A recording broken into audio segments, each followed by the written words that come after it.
After the president fired the head of the BLS on Friday, we invited the White House to provide a guest to respond. They declined.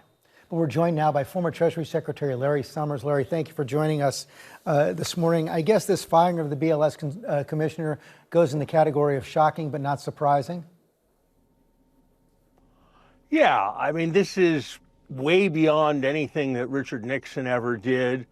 I'm surprised that other officials have not responded by resigning themselves, as took place when Richard Nixon fired people lawlessly. This is a preposterous charge.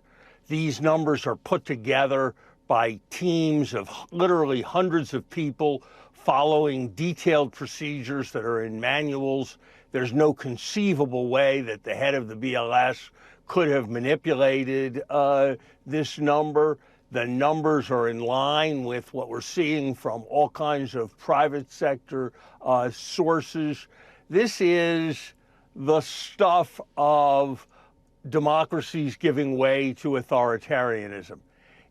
Firing statisticians goes with threatening the heads of newspapers. It goes with launching assaults on universities. It goes with launching assaults on law firms that defend clients that the elected boss finds uncongenial.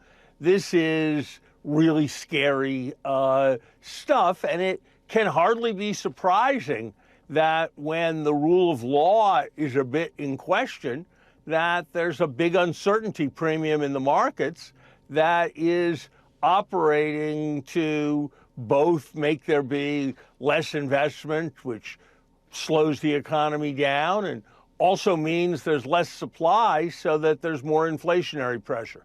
Adding to that uncertainty is the president's campaign against Jerome Powell, the head of the Federal Reserve, saying he's been a moron, I think was the word the president used, for not lowering interest rates so far. What's the impact of that? Look, I think that this kind of political Fed bashing is a fool's game. The Fed doesn't listen, so short-term interest rates aren't going to be different because of it. The market does listen, so longer-term interest rates are going to be higher, which is going to make it more expensive to buy a house. This is hurting the economy, not helping.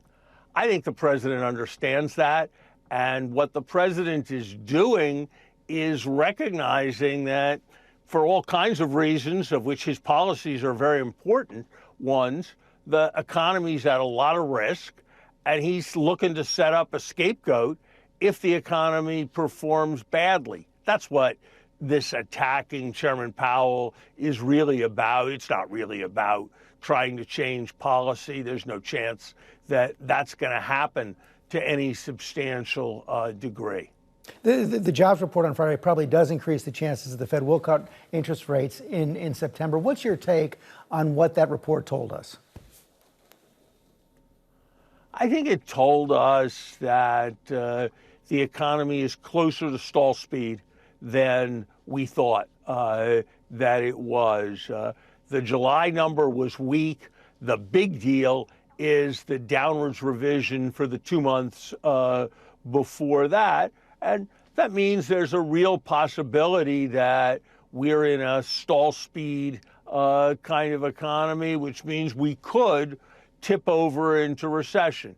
That wouldn't be my prediction right now, but the risk is greater certainly than it was before, and it's a risk we don't need to be taking, but it's a risk that's made more serious by these tariffs.